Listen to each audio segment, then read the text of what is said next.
नमस्कार दोस्तों। क्लास 12 अंतराल भाग 2 से तीसरा पाठ है बिस्कोहर की माटी। बिस्कोहर की माटी जो पाठ है विश्वनाथ त्रिपाठी जी का एक आत्मकथा है। विश्वनाथ त्रिपाठी जी की एक आत्मकथा है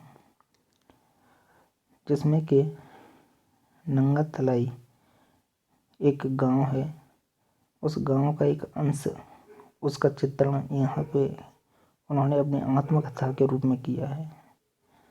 आत्मकथात्मक शैली में लिखा गया यह पाठ अपनी अभिव्यंजना में अत्यंत रोचक और पठनीय है।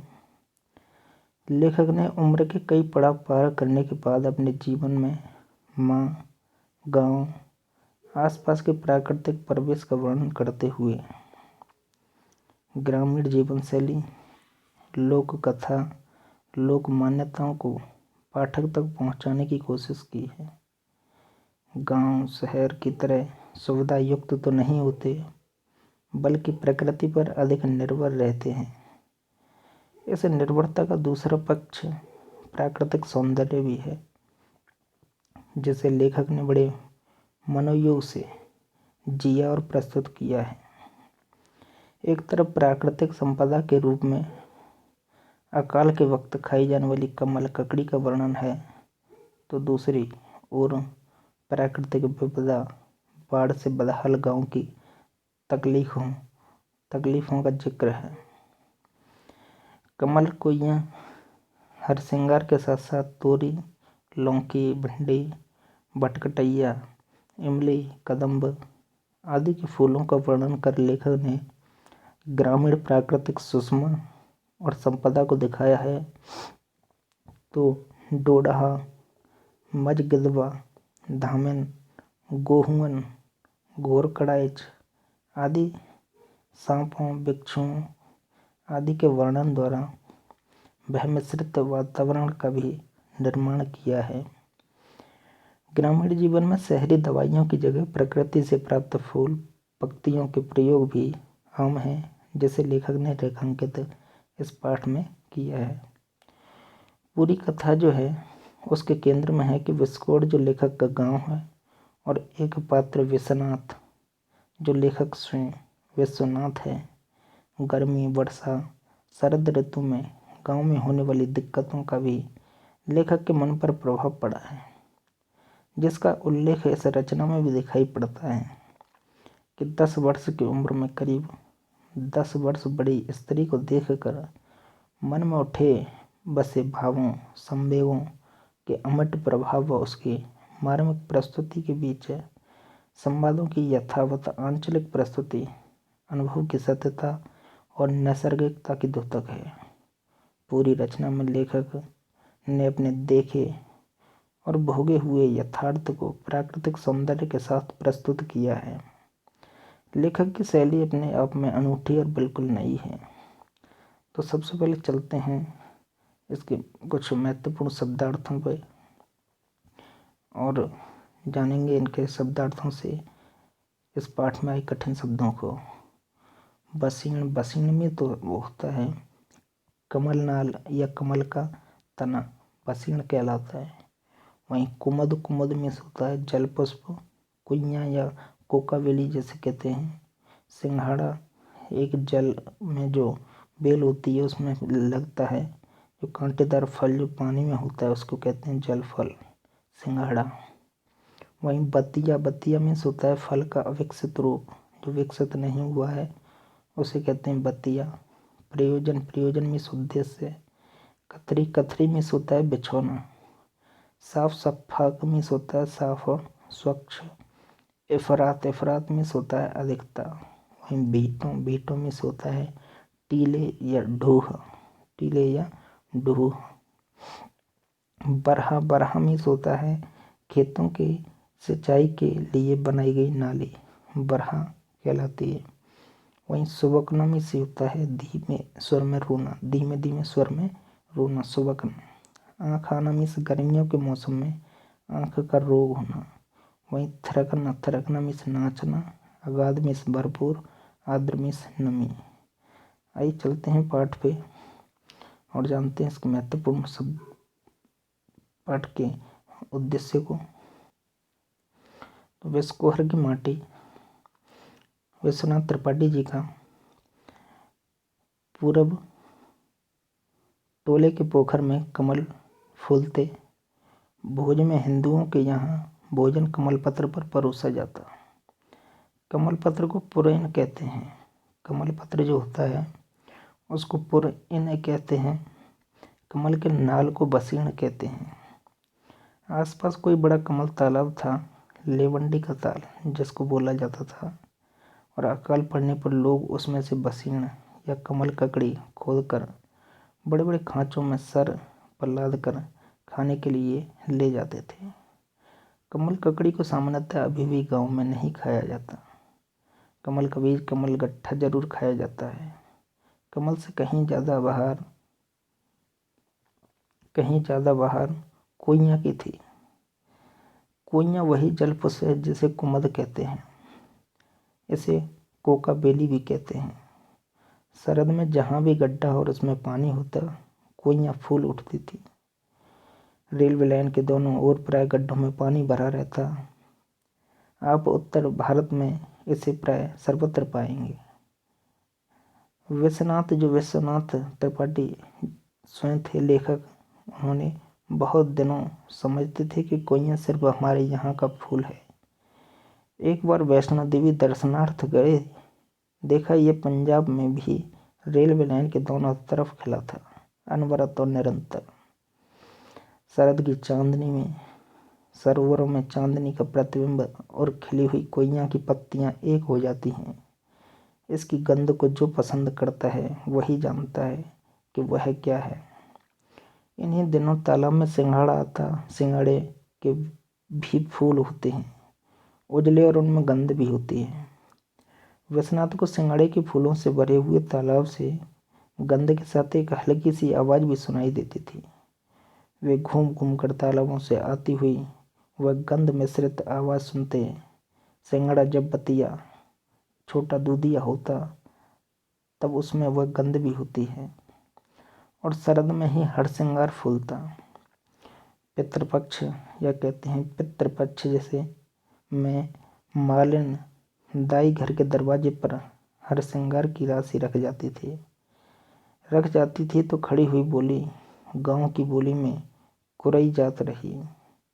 बहुत ढेर सारे फूल मानो इकट्ठे ही अनायास में अचानक उसमें गिर पड़ते थे।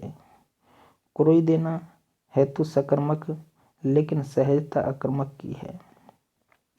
गांव में ज्ञात अज्ञात वनस्पतियों, जल के विविध रूपों और मिट्टी के अनेक वर्णों आकारों का एक ऐसा समस्त वातावरण था जो सजीव था। विश्वनाथ अर्थात विश्वनाथ आदि बच्चे उसे छूते। उस समय लेखक था वह बच्चा था, उसे पहचानते, उससे बतियाते थे। सभी चीज़ें प्रत्येक चीज़ में थीं और प्रत्येक सब में। आकाश भी अपने गांव का एक टोला लगता। चंदा मामा थे, उसमें एक बुढ़िया थी जो बच्चों की दादी की सहेली थी। माँ आंचल में छिपाकर दूध पिलाती थी। बच्चे का माँ का दूध पीना सिर्फ दूध पीना नहीं, माँ से बच्चे के सारे संबंधों का जीवन चरित होता था। बच्चा सुबकता है, रोता है, माँ को मारता है, माँ भी कभी कभी मारती है।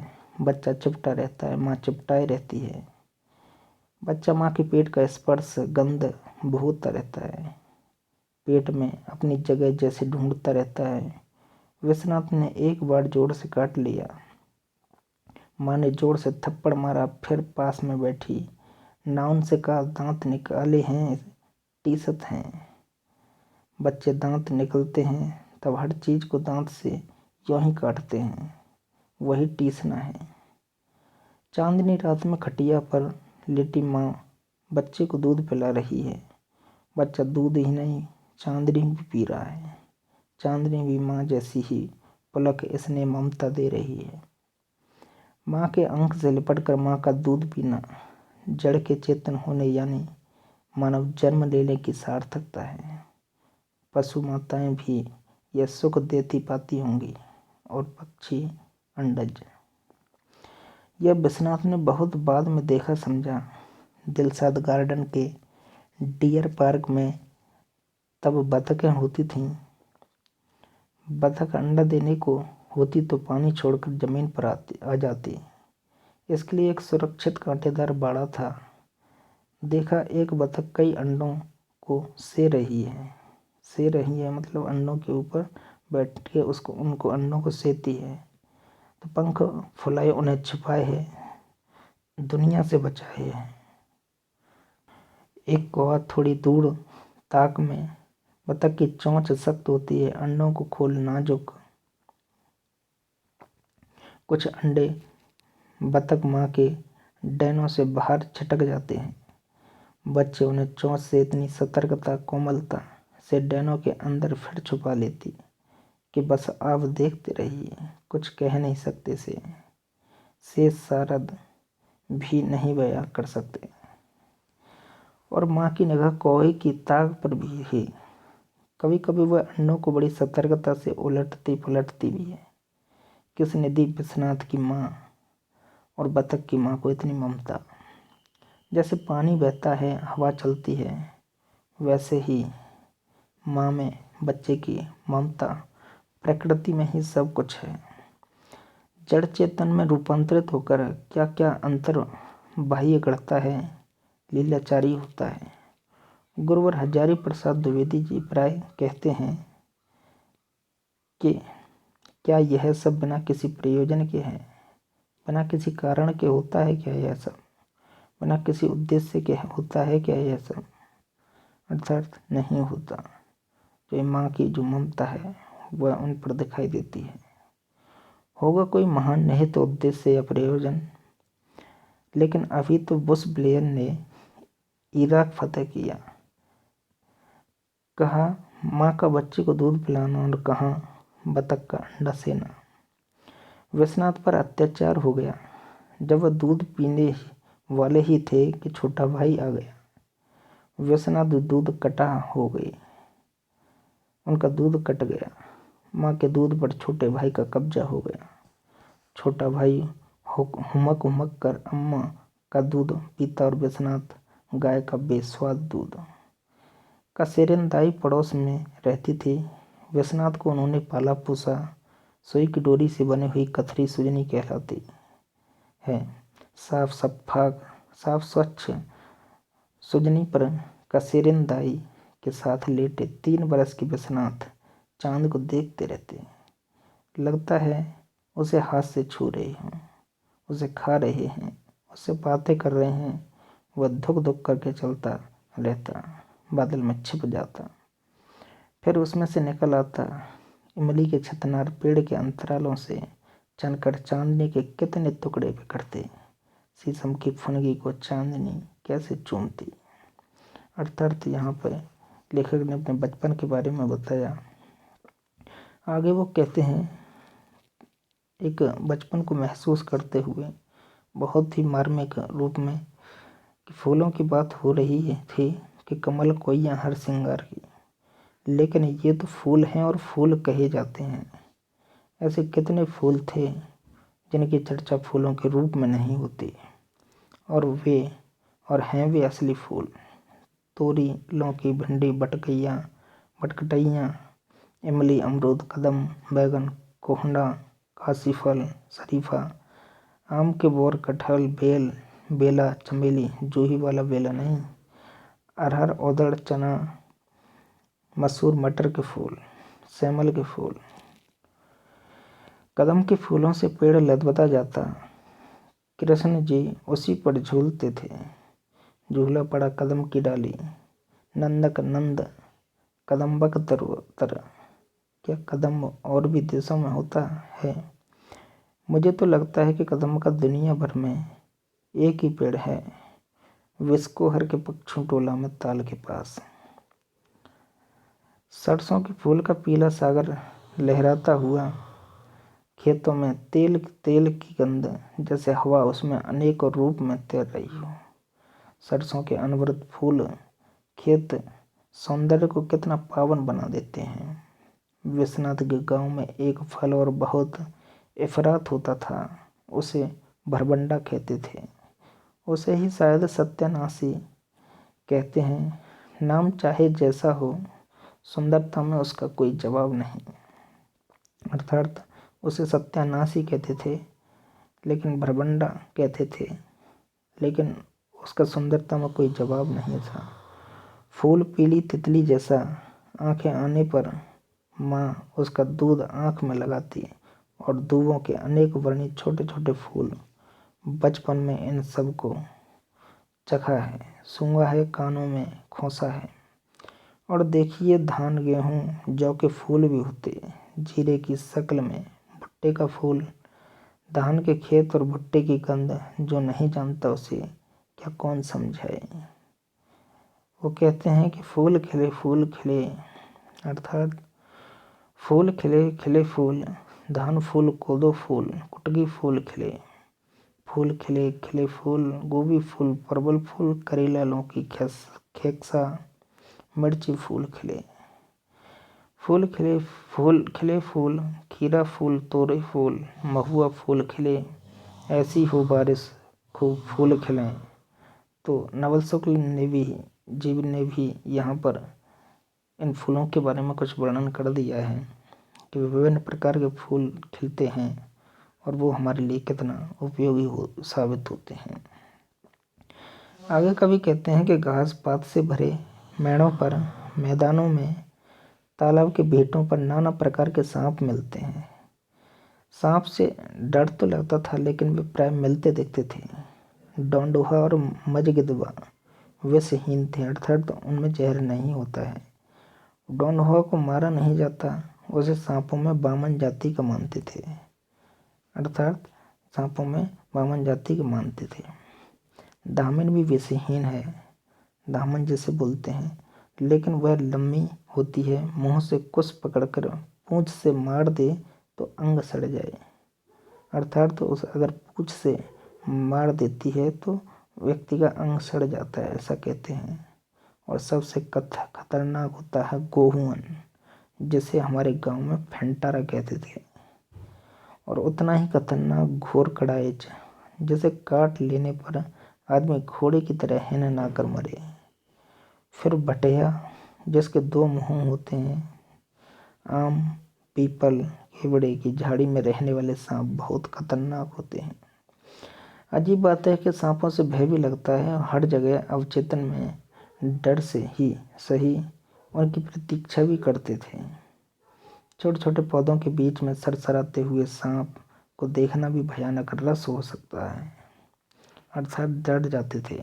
इसी तरह बिच्छू, सांप के काटे लोग बहुत कम बचते थे। बिच्छू काटने से दर्द बहुत होता था, कोई मरता नहीं था। फूलों की गंधों से सांप, महामारी, देवी, चुड़ैल आदि का संबंध जोड़ा जाता था। गुड़ैल का फूल देवी का फूल था। गुड़ैल का फूल जो था देवी का फूल कहलाता था। और नीम के फूल और पत्ते चेचक में रोगी के पास रख दिए जाते। फूल बेर के भी होते और उनकी गंध वन मादक होती है। बसंत में फूल आते हैं। बेर का फूल सूंघकर बर्रे ततैया का डंक जड़ जाता है। तब उन्हें हाथ से पकड़ लेते, उन्हें जेब में भर लेते, उनकी कमर में धागा बांध कर लड़ाते।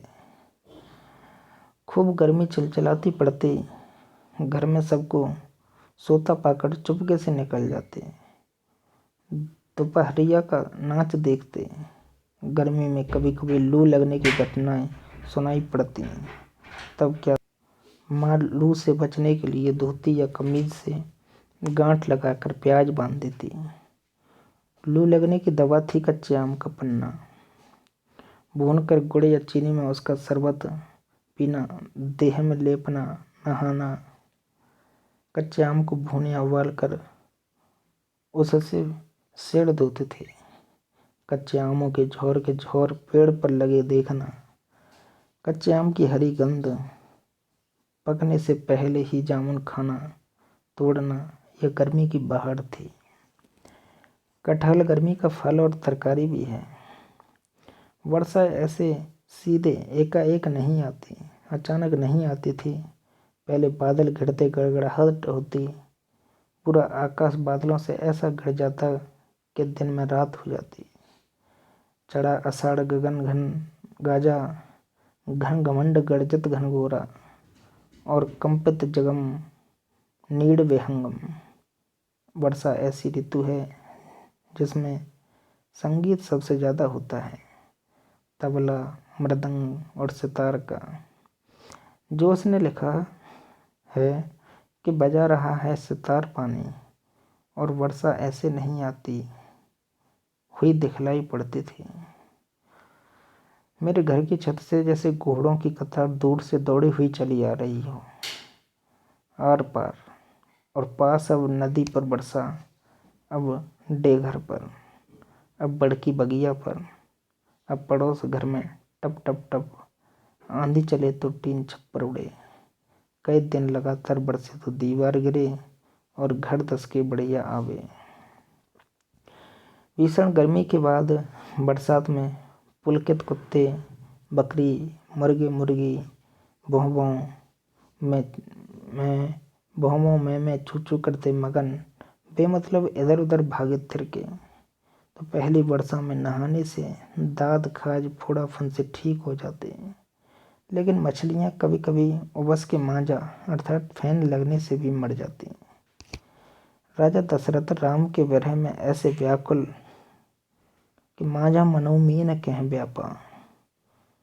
जोंक, केंचुआ, ग्वालिन, जुगनू, अग्नि हवा, बोका, करकच्ची, गोंजर आदि, मच्छर डांसा आदि कीड़े मकोड़ों की बहुतायत हो जाती। भूमि जीव संकुल रहे, किंतु नाना प्रकार के दूबों वनस्पतियों की नवहरित आभा की लहरों का क्या कहना। धोए धोए पातन की बात ही निराली है।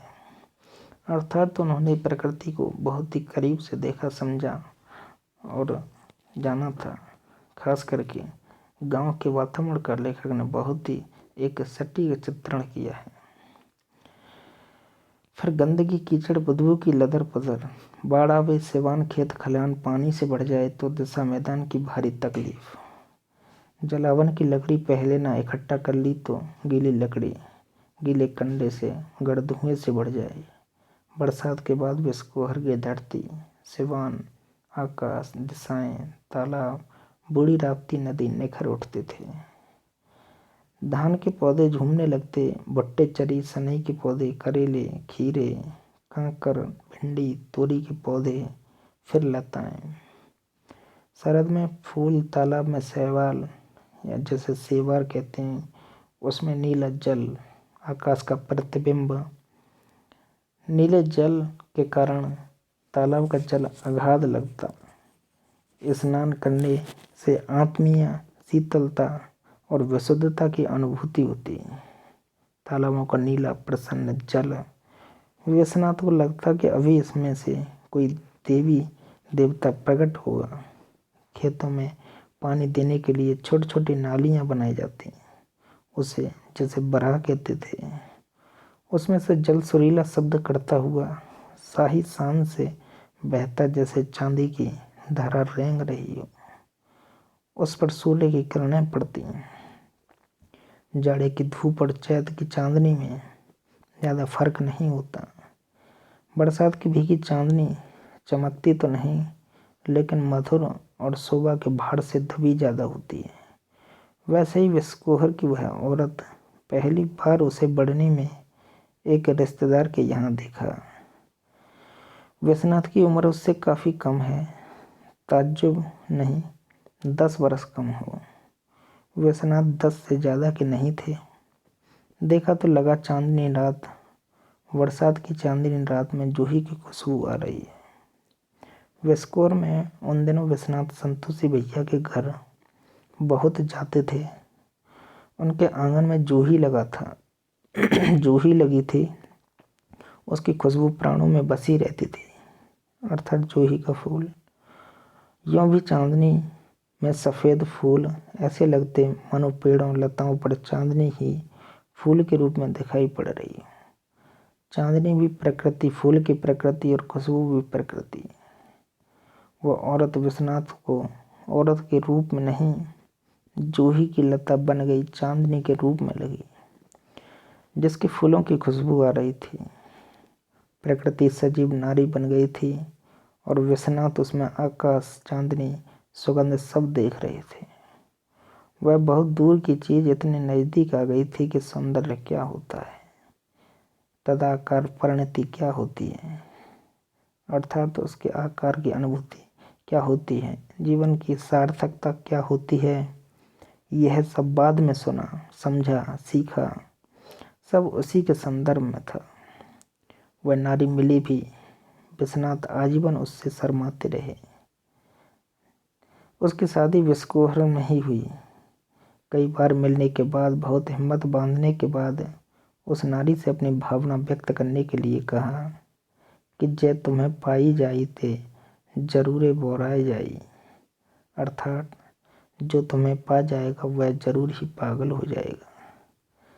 जाई थे विश्वनाथ बाबू, उनसे तो हमार कब्बों ठीक से भेंटो ना ही भई। तो वह कहती है कि जाने दो विश्वनाथ बाबू, ऐसे व्यक्ति से या उससे तो हमारी कभी भी भेंट या परिचय या मिलन नहीं हुआ। विश्वनाथ मान ही नहीं सकते कि विस्कोर से अच्छा कोई गांव हो सकता है और विस्कोर से ज़्यादा सुंदर कहीं की औरत हो सकती है। विश्वनाथ को अपनी माँ के पेट का रंग, हल्दी मिलाकर बनाई गई पूड़ी का रंग लगता, गंध दूध की पिता के कुर्ते को जरूर सूंघती, उसमें पसीने की बू बहुत अच्छी लगती। नारी शरीर से उन्हें विस्कोर की ही फसलों, वनस्पतियों की उत्कट गंध आती। तालाब की चिकनी मिट्टी की गंध, गेहूं, भुट्टा, खीरा की गंध या पुआल की होती है। फले हुए नीम की गंध को नारी शरीर या श्रृंगार से कभी नहीं जोड़ सकती। वह गंध मादक, गंभीर और असीमित की ओर ले जाने वाली होती। संगीत, गंध, बच्चे विश्वनाथ के लिए सबसे बड़े सेतु हैं, सबसे बड़े पुल हैं काल इतिहास को पार करने के। बड़े गुलाम अली खां साहब ने एक पहाड़ी ठुमरी गाई। बड़े गुलाम अली एक पात्र थे, तो उन्होंने क्या एक पहाड़ी ठुमरी गाई, एक गीत गाया कि अब तो आओ साजन सुने अकेले में या याद करें इस ठुमरी को तो रुलाई आती है। और वही औरत इसमें व्याकुल नजर आती है। अब प्राप्ति की कितनी और कैसी प्राप्तियां होती हैं। वह सफ़ेद रंग की साड़ी पहने रहती है, घने काले केस संवारे हुए है, आँखों में पता नहीं कैसी आर्द्र व्यथा है, दुख है, दर्द है। वह सिर्फ इंतजार करती है। साहित्य, संगीत, नृत्य, मूर्ति, कविता, स्थापत्य, चित्र, गरज की हर कला के रूप में के आस्वाद में वह मौजूद है। विश्वनाथ के लिए हर दुख सुख से जोड़ने की सेतु है। इस स्मृति के साथ मृत्यु का बोध अजीब तौर पर जुड़ा हुआ है। अर्थात जो लेडीज थी, शायद उसकी जो मृत्यु हो जाती है तो उसका जो स्मृति है, उसकी जो यादें हैं, जो कि विस्कोर की थी और विश्वनाथ के साथ जुड़ी हुई थी, जिसको कि वह कभी भुला नहीं पाता है। तो आई होप दोस्तों आपकी समझ में ये प्रश्न आए, ये पाठ आया होगा। और अगर वीडियो पसंद आई हो तो लाइक करें, चैनल को सब्सक्राइब करें, शेयर करें अपने मित्रों के साथ। नेक्स्ट पार्ट के लिए नोटिफिकेशन बेल को प्रेस करें, जिससे कि आने वाली वीडियो आप तक पहुंच सके। और इन क्वेश्चनों का स्क्रीनशॉट ले लें या इन प्रश्नों के आंसर आप अपने आप देने की कोशिश करें। अगर समझ में नहीं आया तो अगर फिर भी कोई परेशानी हो तो कमेंट बॉक्स में कमेंट करें। धन्यवाद।